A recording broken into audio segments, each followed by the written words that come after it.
sejak kebangkitannya, ulama bersama pengikut-pengikutnya istiqomah dan setia, jaga akidah dan sunnah Rasulnya.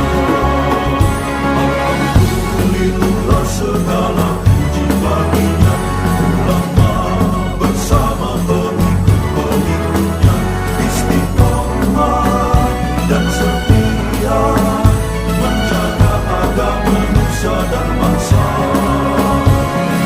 Mari kuatkan niat kita, kita bulatkan tekad kita, terus lanjutkan amal kita, mengembangkan khidmat kita. Assalamualaikum warahmatullahi wabarakatuh.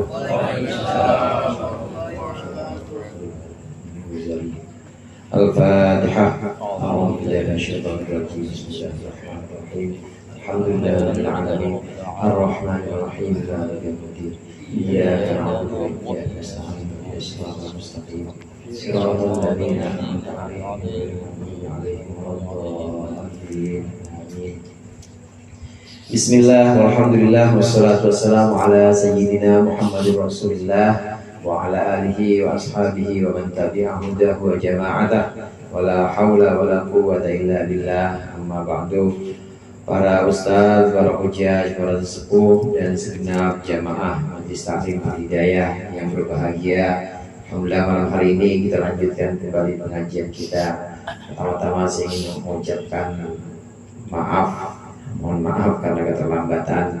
Kemudian yang kedua, mudah-mudahan apa yang kita pelajari ini menjadi ilmu yang bermanfaat dunia akhirat. Amin ya rabbal alamin. Pembahasan kita masih tentang puasa. Puasa orang-orang umum itu sama sebagaimana puasa yang dilakukan oleh kepopong misalnya. Ketika menjadi kupu-kupu, ingin menjadi kupu-kupu, dia puasa beberapa hari, maka nggak makan, nggak minum, nggak hubungan juga sama istrinya, sama bininya. Nah, puasa orang-orang umum seperti itu. Namun puasanya kita, puasa yang dianjurkan oleh Imam Ghazali di sini disebut dengan puasa khusus. Tidak hanya berpuasa dari makan minum dan dari jima, tapi juga berpuasa mata kita berpuasa, telinga kita juga berpuasa, kemudian segenap panca indera yang lain ini juga kita tahan, kita prein dari hal-hal yang memang tidak Allah ridhoi. Ini disebut dengan puasa khusus. Oleh karenanya dalam pembahasan berikut ini dikutip oleh Imam Ghazali hadis yang menyatakan tentang puasa khusus ini. Qala al-musannif rahimahullah wa nafa'ana bihi wa bi ulumihi bi barakatihi fid dharain amin. Fa fil khabari khamsun yuftirna as-sha'iman. Maka disebutkan dalam satu hadis ada 5 perkara yuftirna as-sha'ima yang bisa membatalkan orang yang puasa. Al-kidbu wal ghibatu wan namimatu. Yang pertama yaitu berbohong, kedua gibah, ketiga namimah atau adu domba. Nah, namimah itu adu domba. Wan nadharu bi syahwatin, dan memandang dengan syahwat. Wal yaminul kadzibah, atau sumpah bohong atau sumpah palsu. Ini yang disampaikan oleh Rasulullah, ada 5 perkara yang bikin puasa seseorang itu batal. Yang pertama, bohong. Bohong kerjanya apa Pak? Kerjanya mata atau kerjanya mulut? Bohong kerjaan mulut. Berarti puasa, mulut kita harus puasa, jangan ngomong bohong. Kemudian yang kedua, gibah. Wal ghibatu, gibah kerjanya siapa? Gibah mulut lagi. Emang mulut kalau berjemaah tuh yang namanya mulut ya bisa kemana-mana tuh. Yang tadinya saudara bisa berantem, yang tadinya temenan itu bisa perang gara-gara mulut. Maka gibah di sini termasuk yang membatalkan puasa. Kemudian yang ketiga, namimah adu domba. Adu domba juga begitu. Adu domba bisa membatalkan puasa. Cuma sekarang peran mulut udah diganti sama jempol. Ya, pada WA semua share dari sini, share dari berantem makanya gitu. Yang kemarin pada berantem kan gara-gara nge-share di itu ya, di IG katanya itu. Janjian lu buat tungguin lu. Itu di IG itu janjian gara-gara peran mulut diganti dengan peran jempol. Jadi bahaya juga itu, adu domba.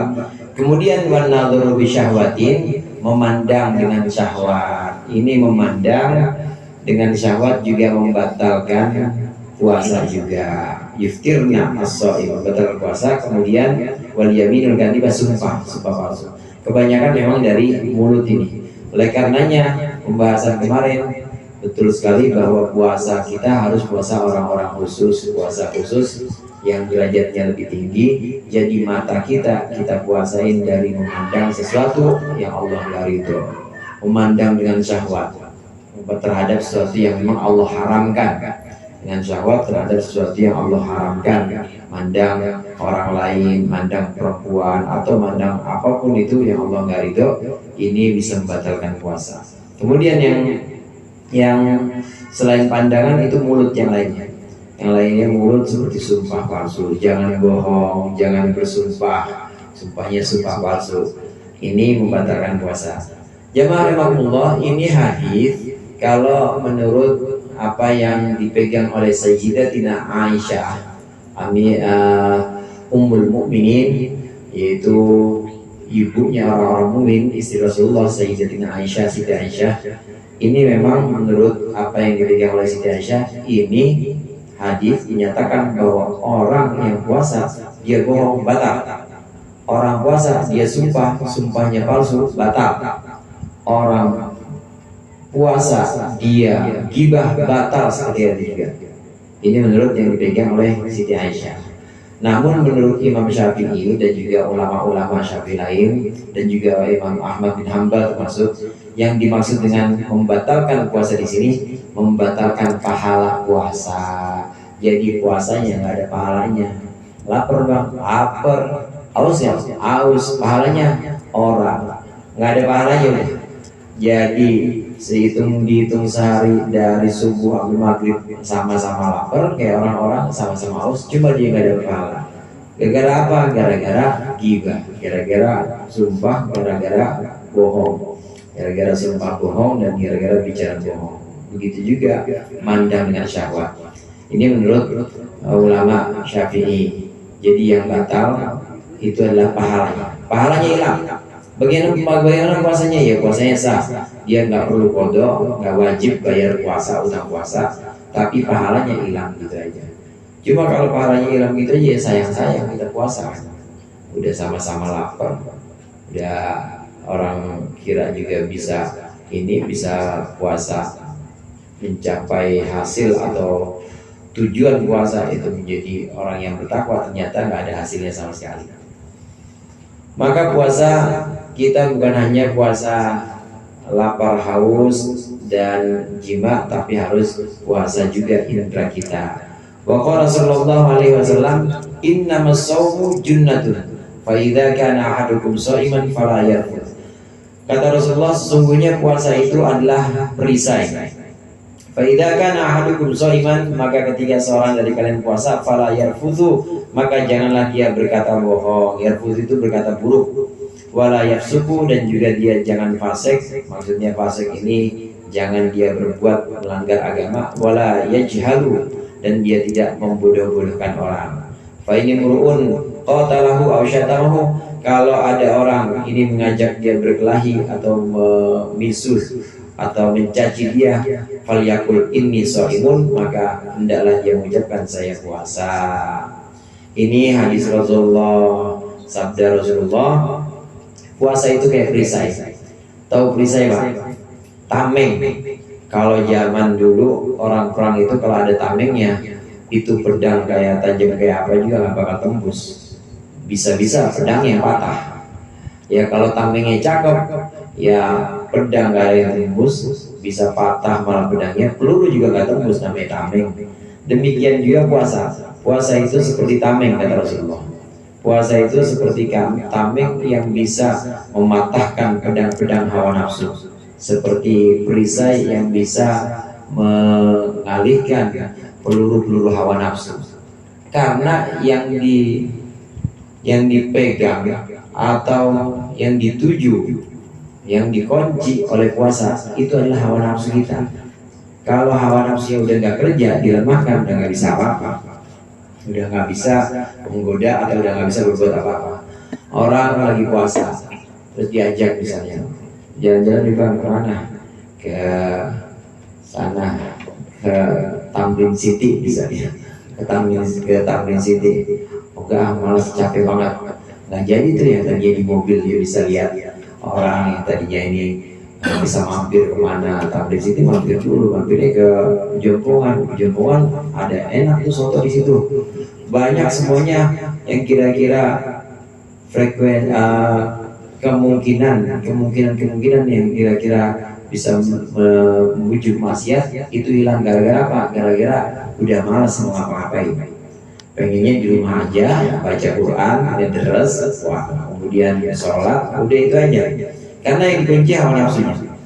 Dengan puasa dilemahkan hawa nafsu kita, dengan puasa dikunci hawa nafsu kita, maka puasa jadi tameng. Setajam apapun itu peluru hawa nafsu, kalau kita kuat puasanya, maka akan berkurang itu keinginan-keinginan untuk maksiat, untuk menentang Allah, itu berkurang.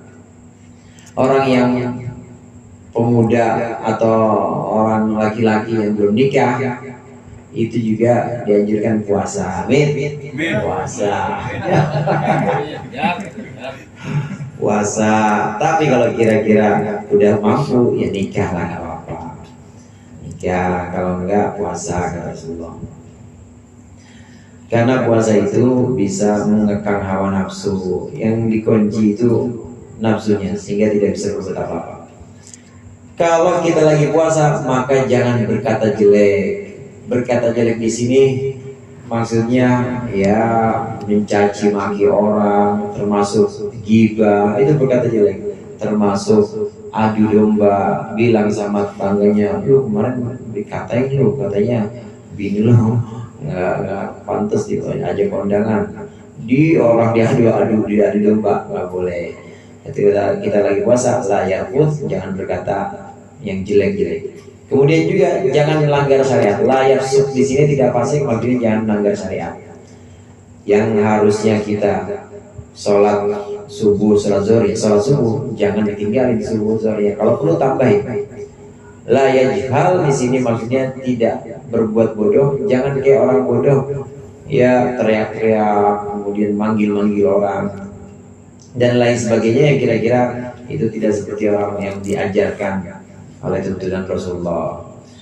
Kita saat puasa mengekang yang pertama kali harus dikekang ya harus diri kita, nggak usah orang lain, nggak usah orang lain yang kita tuju, kita sendiri yang pertama, mulai dari diri kita. Saat ada orang yang caci maki kita, saat ada orang yang kemudian ngajak kita bertengkar mulut misalnya, maka cukup ucapkan saya lagi puasa. Jamaah rahmatullah, inni shaim artinya saya lagi puasa. Ini kalau puasanya puasa sunnah, ngomongin dalam hati. Besok nih hari Senin puasa sunnah. Nah kemudian ada yang ngajak berantem di jalan, namanya di jalan ya, yang salah bukan kita tapi yang ngotot dia. Saya puasa, dalam hati aja nih, saya puasa. Itu kalau puasa sunnah. Tapi kalau puasanya puasa Ramadan, maka dianjurkan dalam hati juga, cuma dianjurkan bilang saya puasa. Udah gitu aja biar orang pada tahu gitu maksudnya. Dia malu sendiri ntar bulan puasa begini, karena bulannya ada yang udah bulan mulia, bulannya udah bulan bagus, waktunya bagus, kita umumin sekalian, diajak bertengkar sama orang lagi Ramadan, dalam hati kita ngomong juga, mulut kita ngomong saya lagi puasa bang, udah gitu aja. Dia malu sendiri ntar. Kenapa malu sama kita, malu sama bulan Ramadan? Iya gue mah nggak puasa kan dia gitu, yang dia kagak puasa marah-marah aja. Puasanya kalau puasa sunnah ngomongnya dalam hati saya puasa. Kalau puasanya puasa wajib, maka dianjurkan ngomong juga dengan lisan kedengeran. Tsumma ijtahid ayyufattira atau yuftira ala ta'amin halalin. Maka kemudian sungguh-sungguhlah berbuka dengan makanan yang halal. Wala tastaktir, jangan memperbanyaknya. Fatazidu ala ma takuluhu kulla lailatin, maka engkau nambah setiap malam li ajli siyamika, karena alasan puasamu. Fala farqa idza stawaita ma ta'tadu an takulahu dam'ataini fi dam'atin wahidatin. Maka enggak ada bedanya engkau kayak orang yang memenuhi kebiasaanmu, engkau makan 2 kali sekaligus. Wa innamal maksudu kasru syahwatika. Maksud dari puasa itu adalah memecah syahwat atau keinginanmu, wa tadhifu quwwatika, dan juga melemahkan kekuatanmu li taqwa biha alat taqwa, supaya engkau jadi kuat untuk melaksanakan takwa. Fa idza akalta asyiyatan ma tadarakta bihi, maka ketika sore hari atau malam saat buka maksudnya, engkau makan yang engkau susul atau yang engkau susul apa yang luput tadi siang, dohwatan tadi siang, fala faidata fi shaumika, maka tidak ada faedah, tidak ada guna puasamu. Wa taqulat alaika maidatuka, dan sungguh telah berat untukmu lambung atau perutmu. Wa ma min wi'ain abghadu ilallahi ta'ala min batnin muli'a min halalin, tidak ada satu tempat yang paling Allah benci kecuali tempat yang dipenuhi dengan barang yang halal. Fakaifa idza muli'a min haramin, maka bagaimana jika dipenuhi dengan sesuatu yang haram. Hadirin jamaah rahimakumullah, puasa kita kalau sudah bisa kita puasa, meskipun puasanya orang umum misalnya, nanti waktu buka puasa jangan didobel, kayaknya dendam amat, dendam ngancem, sahur sarapan dah, jatahnya sarapan ditarik sahur. Nah, siang agak makan nih, jatahnya siang dimakan pas buka. Jadi yang tadinya yang makannya biasanya itu cuma sepiring, karena siang tadi agak makan, ya ngancem dia, jadi dimakannya 2 piring. Kalau kayak begini cara puasa kita, maka nggak ada gunanya puasa, karena kita cuma ini aja, cuma narik waktu makan aja. Yang tadinya waktu makan siang ditarik di waktu makan malam. Enggak Ustaz, saya mau kagak nasi mas piring doang, kolaknya ya masa 5 gelas dah, sama aja. Itu berarti narik sesuatu yang tadinya ada di siang hari kemudian diletakkan di malam hari. Yang seperti ini hadirin, nggak berfaedah puasanya. Ya lebaran tetap, ya nggak wajib qadha juga, cuma nanti nggak ada asar atau nggak ada bekasnya. Dari Ramadan ke Ramadan, dari puasa ke puasa, begitu aja gitu. Yang ada juga malah sakit, karena perut itu, ini di sini disebutkan kata Rasulullah, tidak ada tempat yang paling Allah benci kecuali perut yang terisi, yang kepenuhan atau yang kebanyakan makan halal, apalagi yang haram. Yang halal aja Allah nggak suka. Kalau perut kebanyakan makan halal nggak suka, apalagi yang haram. Karena perut kita ini, kalau kita nggak puasa itu mendingan, maksudnya bukan Ramadan. Ini bicara masalah kebiasaan makan. Kalau kita sarapan, terus jam 12 makan, nanti jam 6 makan lagi, itu kan teratur. Jadi perut juga nggak capek kerjanya. Sarapan jam 6, nanti kosong lagi jam 12, kosong lagi jam 6 lagi makan. Nah ini ditarik, jam 12 nggak makan, kemudian jam 6 makan, banyaknya 2 kali dibanding makan biasanya cuma sekali, tapi dia makannya 2 kali. Itu perut capek kerjanya. Karena perut capek kerjanya, gampang sakit di situ. Bahayanya makan atau buka puasa itu dipenuhi itu seperti itu. Karena perut kita udah waqad taqulat alaika maidatuka, itu maksudnya perut kita belum selesai kerjanya, masih emang biasa kerjanya sepiring doang. Nah ini ditambahin lagi makanan, ada kolak, ada yang lain, ada belum jajanan-jajanan yang dibawa sama mantu, dibawa sama ini yang besan, dimakanin semua. Ini bahaya. Perut itu bisa, dari makanan hal itu bisa sakit. Dan juga kebanyakan penyakit itu datangnya dari situ, dari makanan.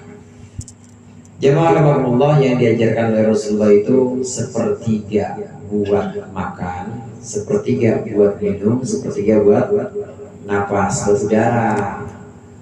Susah Ustaz sih mah. Ya udah setengah dah. Jangan dipenuhi, setengah buat makanan. Nah nanti seperempat buat udara, seperempat buat minum, nggak apa. Jangan dipenuhi buat makanan semua. Apalagi yang tiga perempat misalnya buat makan, jangan. Nanti nafasnya susah, minumnya juga terganggu. Yang diajarkan oleh Rasulullah sepertiga itu. Banyak adab-adab makan yang diajarkan oleh Rasulullah di kitab Ihya juga dijelaskan. Antara lain ini, nggak boleh terlalu kenyang. Kalau kita makan, hendaklah kita makan ketika lagi pengen aja. Kalau nggak pengen, ya enggak. Kalau lagi pengen, ya benar-benar kita makan. Cuma sebelum kita kenyang, lagi enak-enaknya, namanya orang pengen kan enak ya. Lagi pengen banget, makan mulai. Tapi begitu lagi enak-enaknya, kita berhenti. Nah yang seperti ini adalah cara sehat. Ini obat yang nggak ada efeknya sebenarnya. Kalau kita minum obat ada efek sampingnya, minimal ngantuk dah. Kalau nggak ngantuk, ya ada juga yang efek sampingnya puyeng atau alergi itu obat. Tapi obat yang nggak ada efek sampingnya itu adalah kita makan saat kita lagi benar-benar lapar dan kita berhenti sebelum kenyang, itu obat. Dijamin penyakit nggak ada yang mampir kita. Karena asalnya penyakit itu dari makanan semua. Hampir semua penyakit dari makanan. Dengan puasa kita ini, puasa yang sifatnya mengatur pola makan dan juga mengatur ibadah atau perilaku dari mata kita, kemudian tangan, telinga dan lain sebagainya, maka diharapkan puasa itu bisa menimbulkan faidah atau fungsinya muttaqin, yaitu supaya la'allakum tattaqun, agar kalian menjadi orang-orang yang bertakwa. Amin ya rabbal alamin. Mungkin itu saja untuk sementara.